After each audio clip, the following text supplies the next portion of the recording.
19 வயதுதான். ஆனாலும் ஒரு பேரரசை அதிர வைத்த இளைஞன். இவர்தான் தினேஷ் குப்தா.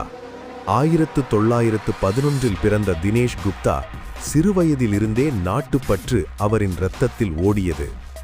அநீதியை சகிக்க முடியாமல் அவர் புரட்சியாளர்களுடன் இணைந்தார். பெனாய் பாசு, பதால் குப்தா மூவரும் ஒரு இலக்குக்காக ஒன்றானார்கள். ஒரு திட்டம் உருவானது.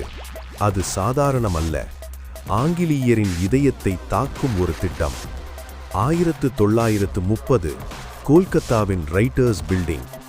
வெள்ளை உடையில் நுழைந்தார்கள். ஆனால் உள்ளே தீயாக எரிந்தது தேசபக்தி. ஒரே சத்தம், துப்பாக்கி வெடிப்பு. கொடூர அதிகாரி சிம்சன் விழுந்தான். அந்த நொடி சுதந்திரத்தின் குரல் முழங்கியது. பிடிபடுவதை விட பதால் விஷம் குடித்தார். பெனாய் தன்னைத்தானே சுட்டுக் கொண்டார். தினேஷ் காயமடைந்தாலும் போராடினார். இறுதியில் தினேஷ் கைது செய்யப்பட்டார்.